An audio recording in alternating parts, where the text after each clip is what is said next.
Teorías sociales, por Diana Marcela Quiroga. Doctorando en Educación de la Universidad Pedagógica Experimental Libertador de Venezuela.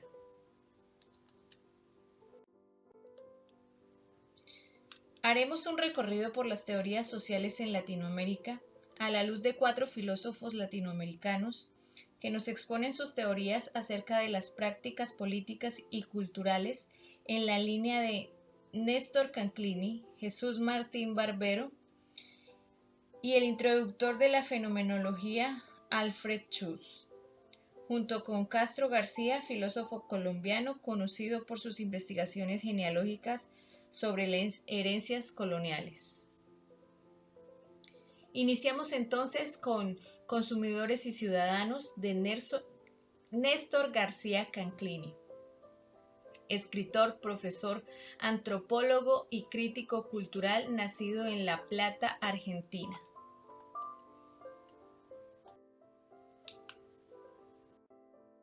Para García Canclini,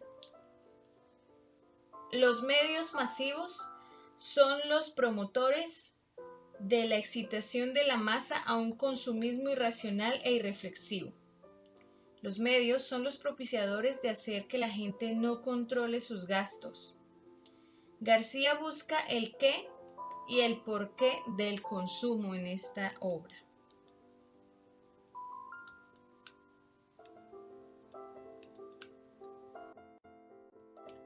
¿Pero qué es el consumo para García Canclini? Es el conjunto de procesos socioculturales en el que se realiza la apropiación y los usos de los productos.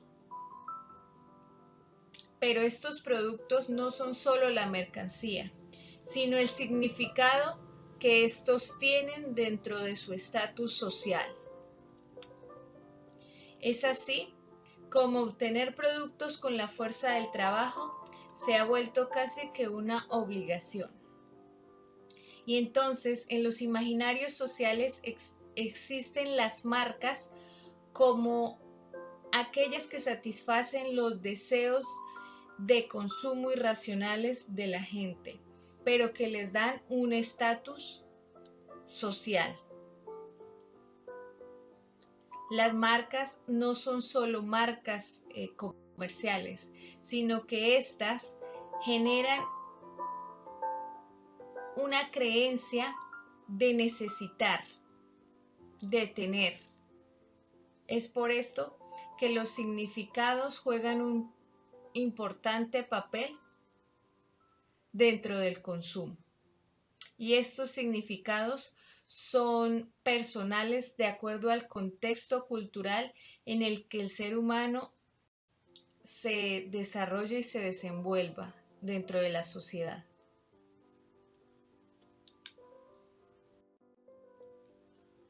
En esta perspectiva, el consumo es algo más que un montón de compras sin sentido. No es solo el uso, sino lo que significan todas estas marcas. El consumo es comprendido por su racionalidad económica como un proceso de producción y reproducción social. El consumo sería donde se completa el proceso iniciado de obtener productos con la fuerza del trabajo.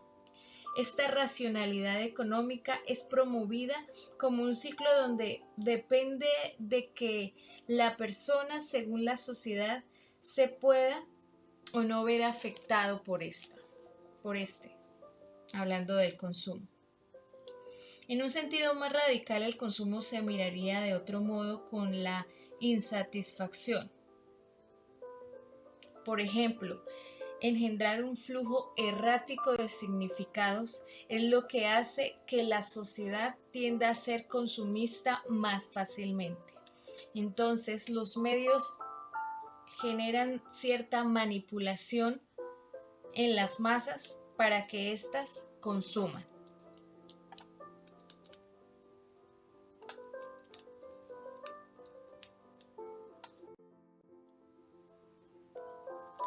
Orden social.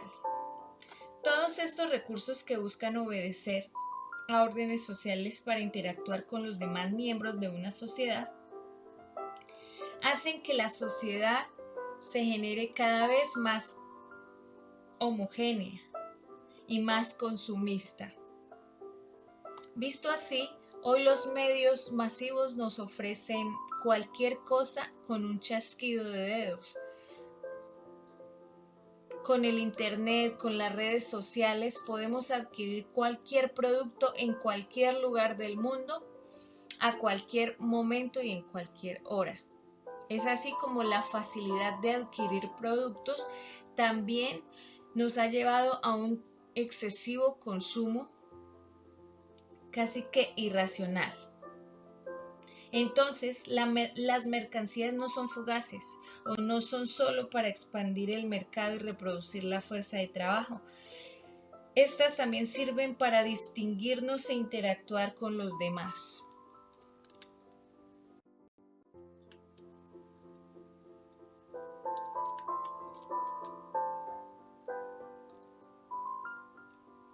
El consumo era en un principio cosa de grupos cerrados y determinados, pero por la globalización el mundo se vuelve cada vez más homogéneo.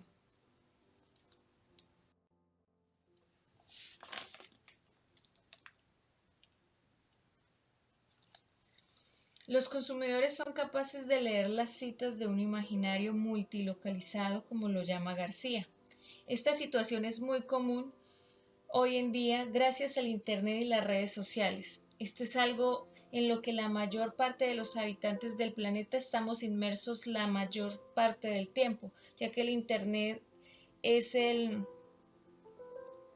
el poder de la inmediatez. Todo en un segundo. Tienes la información del mundo a tu mano.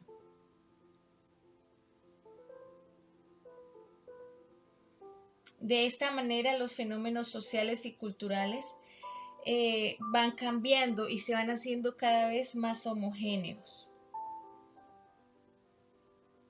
Hay que entender cómo el consumo se convierte en una fuerza que estructura a favor de las grandes élites nacionales. El Internet debilita las fuerzas populares y esto no sucede solamente en el consumo del entretenimiento, sino que con los alimentos, con la música, hasta con el mismo idioma, cada día es más evidente la homogenización de las sociedades a nivel mundial.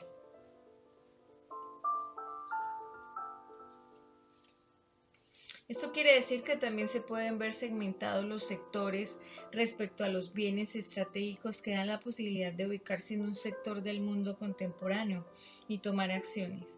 Es decir, que se evita cualquier persona que llegue o que acceda a todos los productos, porque si no, pues todo el mundo puede acceder y no habría cierta estratificación que en determinada manera es también lo que busca el consumo, que haya como una estratificación consumista para entregar diversidad de productos para el consumo, es decir, que hayan de todos los precios y para todo tipo de sectores. Es así como el mismo sector obrero a veces es más consumista de artículos incluso que los sectores de las grandes élites. Esto se ve, por ejemplo, cuando vamos al mercado. Los sectores obreros llenan mucho más su carro porque compran para el mes completo, mientras que los pertenecientes a un, digamos, estrato social más alto, tienen la facilidad de comprar para el día o para la semana los productos de pronto más frescos o mayormente perecederos. Ellos no se ven comprando carros llenos de artículos, sí de pronto diariamente. Para que el consumo no se vea influenciado por todo lo anterior, los ciudadanos deben, primero, tener una oferta vasta y diversificada de bienes y mensajes representativos de la variedad internacional de los mercados. Segundo, Información multidireccional y confiable acerca de la calidad de los productos con un control efectivamente ejercido por parte de los consumidores y capacidades que refuten las pretensiones de la propaganda. Tercero, una participación democrática y los principales sectores de la sociedad civil en decisiones de orden material, simbólico y político donde se organizan los consumos. Ahora vamos con De los medios a las mediaciones de Jesús Martín Barbero. Nació en Cardeña, España. Es un teórico de la comunicación y los medios de origen español que vive en Colombia desde 1963. Su obra más conocida es De los medios a las mediaciones, publicado en 1987. ¿Qué es mediación? Según Martín Barbero, dice, es lo que hay entre la gente y los medios.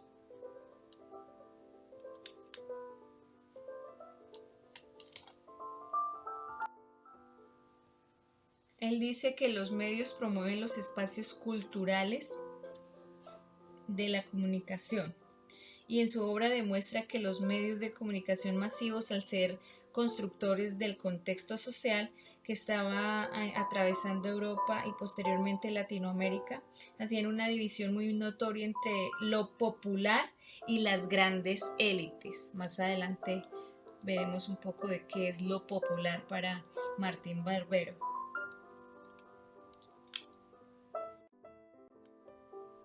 Comunicación y cultura. Convertir lo popular en masivo. Llevar el concepto de la comunicación al de la cultura. ¿Qué quiere decir esto? Es pensar los procesos comunicativos desde las matrices de identidad y los conflictos de cultura. Él dice que pensar la pluralidad cultural en Latinoamérica es entender cómo se permea la cultura gracias a la globalización. Esa es mi interpretación de esta lectura. Entonces, en este sentido, la comunicación es más que información, es ir más allá de una postura positivista, es algo que trasciende, no es netamente teórico.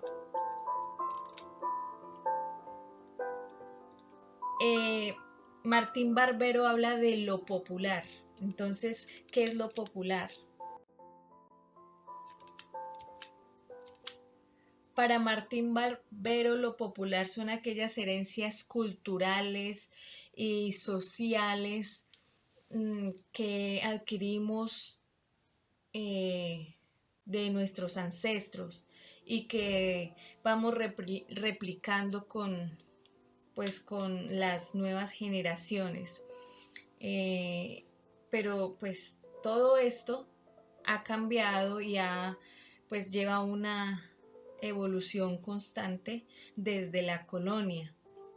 Entonces, él dice que en gran parte lo que ha hecho que lo popular cambie y deje de ser lo popular por lo cultural son los medios masivos y su influencia con estas comunidades, con estas sociedades.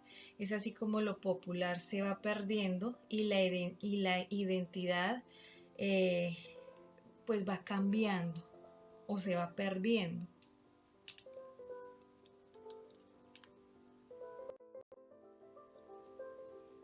¿Qué son las mediaciones o cómo operan las mediaciones? Como aquellas prácticas comunicativas que confluyen en las prácticas tradicionales.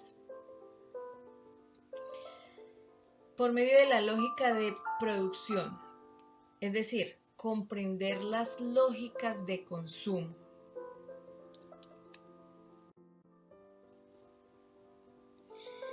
Esto en dos grandes dimensiones.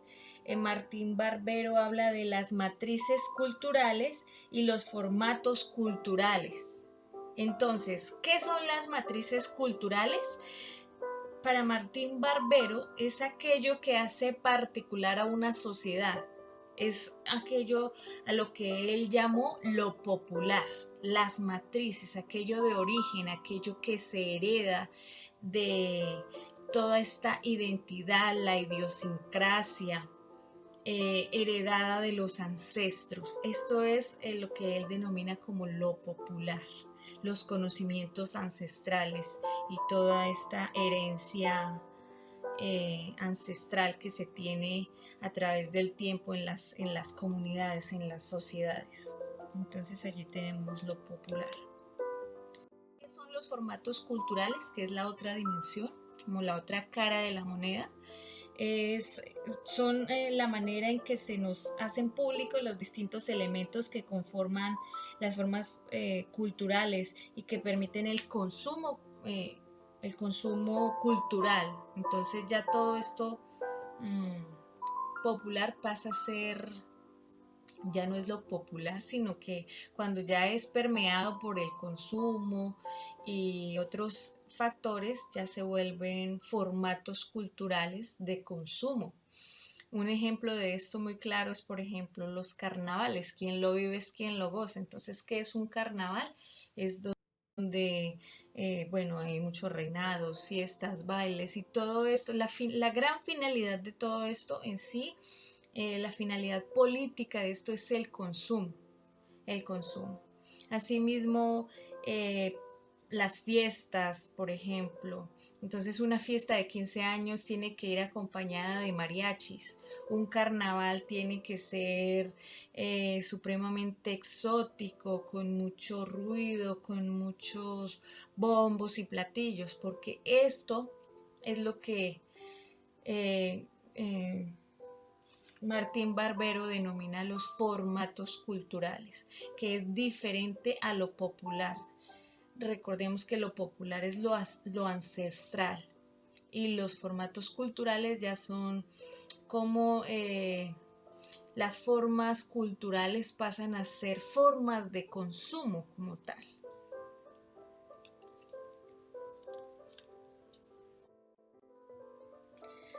Este esquema entonces nos muestra claramente las dimensiones que Martín Barbero estudia, que son las lógicas de producción, que son las matrices culturales y los formatos culturales. Entonces, gracias a la institucionalidad y la sociabilidad, todo esto pues emerge dando origen a los formatos culturales. Entonces, por ejemplo, ¿qué es la institucionalidad? La institucionalidad es todo aquello que todas estas entidades formales e informales constituidas en organizaciones o jerarquías. ¿Qué es la tecnicidad? La tecnicidad es aquello que nos revela un rol instrumental que se requiere para producir un producto o servicio, ¿sí? Todo lo que es mano de obra, por ejemplo.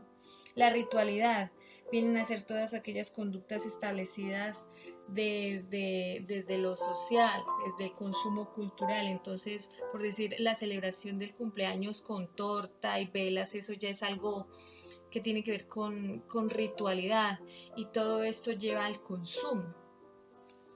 Entonces es como los medios permean en lo popular y toda esta información hace que lo popular cambie y se generen factores para el consumo. Y la sociabilidad. Entonces, ¿qué es la sociabilidad? Es pues esa instancia en donde la sociedad tiene que aceptar, rechazar o negociar los cambios culturales. Entonces es allí donde se permite o no se permite que hayan estos cambios. Bueno, damos paso entonces a la teoría postcolonial de Santiago Castro Gómez.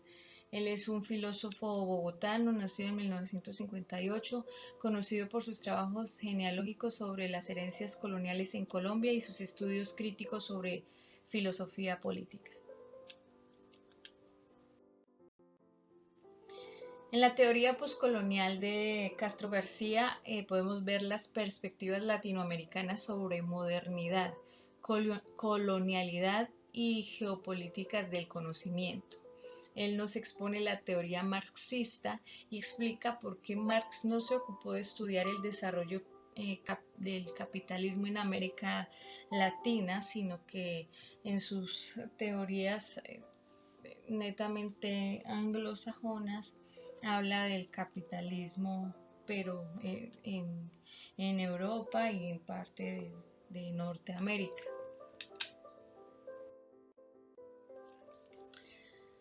Nos muestra cómo las relaciones del poder en las cómo Marx nos expone las relaciones de poder en las estructuras sociales, la transformación de los medios de la vida en la sociedad europea, explica la ausencia de estudios en Latinoamérica y cómo Marx nos muestra, expone un poco cómo Marx hace fuertes críticas a Bolívar.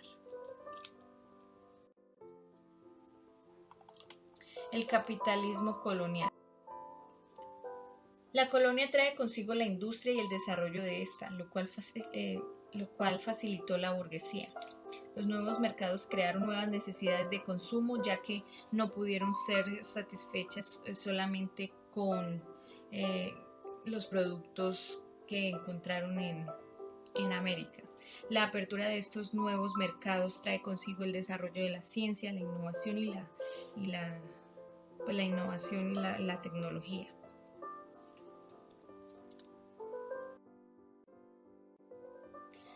Castro García explica pues en sus estudios por qué Marx no se ocupó de estudiar el desarrollo del capitalismo en América Latina. Y una de las razones es que estas repúblicas jóvenes aún seguían aplastadas por el peso de una clase dirigente pues, cuyo único interés era dominar y hacerse ricos por medio de la obtención de cargos públicos.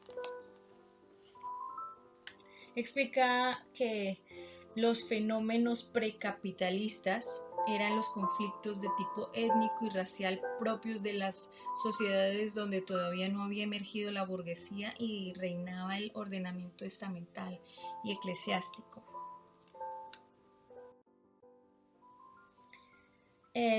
García Castro nos habla de las herencias coloniales desde tres ámbitos: desde la herencia política, herencias sociales y herencia económica, y cómo todas estas han trascendido hasta el día de hoy en Latinoamérica. La colonialidad desde tres dimensiones. Entonces, él nos habla de la colonialidad del poder, que son los ámbitos de orden etnorracial. Nos habla de la colonialidad del ser, que son esos estilos de vida con los que nos identificamos todo el tiempo y pues cómo la colonia hizo que esto cambiara. Pues la colonia al fin y al cabo generó todos estos cambios en las dimensiones en las varias dimensiones de las sociedades constituidas en América Latina más precisamente, y de la dimensión del ser, que son los estilos de vida con los que nos identificamos todo el tiempo, y los juegos de verdad con los que operamos a diario. Él llama juegos de verdad a lo que denomina la colonialidad del saber. Entonces, ¿cuál es la verdad? La verdad es la que se impuso en la colonia. Entonces, esa verdad, entre comillas, que fue impuesta, ¿cierto? Es así como las herencias coloniales nos afectan de un modo u otro a todos nos afectan porque todos somos subalternos de algo, dice Castro García al final de uno de sus escritos, entendiendo que el término modernidad es igual a colonialidad aún hoy en nuestros días. Ahora vamos a hablar del problema de la realidad social de Alfred Schutz, un sociólogo filósofo austriaco de origen judío, introductor de la fenomenología en las ciencias sociales, que nació en Viena, donde estudió leyes y economía, entre otros, con Hayek y Mises. Él habla del concepto, bueno, él dice que la realidad es algo subjetivo, es decir, algo personal que depende de el entorno cultural en el que se haya desarrollado el ser. Entonces, la realidad de cada ser es algo muy propio, es personal, es subjetivo. Él presenta algo así como un enfrentamiento o un confrontamiento entre ciencias sociales versus ciencias naturales. Dice que las ciencias sociales deben construir tipos de ideas cuya finalidad es comprender la conducta humana y que las ciencias naturales deben encargarse del estudio de las estadísticas, números, datos, hechos y sucesos, pero que una va de la mano de la otra y que ninguna de las dos se pueden apartar de la realidad. Nos habla del sentido común. Entonces dice que se podría decir que la filosofía de Alfred Schutz articula una sola intuición. El mundo del sentido común es la escena de la acción social. En él los hombres tratan de entenderse unos con otros, a sí mismos, así como consigo mismos. Es decir, todas estas interacciones hacen que el hombre genere un sentido común para ser aceptado dentro de una sociedad, ¿cierto? Las ciencias y el sentido común no pueden avanzar si se apartaran de lo real, que es lo que les contaba en la filmina anterior. Todo nuestro conocimiento del mundo, tanto en el sentido común como en el pensamiento científico, es extraído por cada quien del contexto universal en el que se desenvuelve. Que les hablaba hace un momento de la subjetividad. Esas realidades son subjetivas y son personales dependiendo del contexto en el que se desenvuelva el ser humano, en el que se desarrolla el ser. Dice que el conocimiento tiene origen social y es creado por una sociedad. Entonces dice que solo una parte muy pequeña dentro del conocimiento del mundo se origina dentro de la experiencia personal, que en su mayor parte es de origen social. Los saberes, experiencias y construcción social del conocimiento. O sea, el conocimiento es algo externo generado por una sociedad. Entonces esto varía, los conocimientos varían de acuerdo a la sociedad en la que crezcas, al entorno en el que te desarrolles, te desenvuelvas, porque esto es un constructo social. Y el carácter, pues otra idea importante que quise resaltar, el carácter intersubjetivo del conocimiento del sentido común y sus implicaciones. Esa palabra implicaciones es muy política, por decirlo así. Cualquier elemento que lleve consigo implicaciones ya pasa a ser algo político. Es intersubjetivo porque vivimos en él como hombres entre otros hombres, con quienes nos vinculan influencias y labores comunes, comprendiendo a los demás y siendo comprendidos por ellos. Es decir, nos desarrollamos con otros de acuerdo a las reglas sociales y nos adaptamos a estas.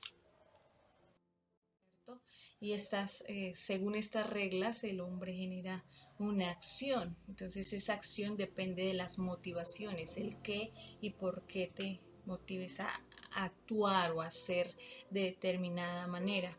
Si las acciones se ajustan a las reglas, se puede decir que eres un hombre aceptado por la sociedad.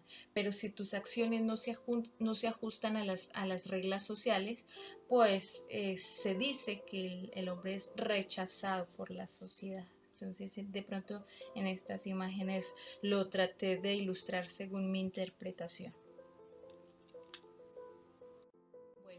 Eso fue un breve recorrido por estos 4 filósofos, haciendo énfasis en las teorías sociales latinoamericanas. Espero haber cumplido con el objetivo, que era revisar algunas teorías sociales y políticas contemporáneas, su pertinencia y capacidad para dar cuenta de las transformaciones que han sufrido las realidades sociales, políticas y educativas en la sociedad posmoderna del siglo XXI. Muchas gracias.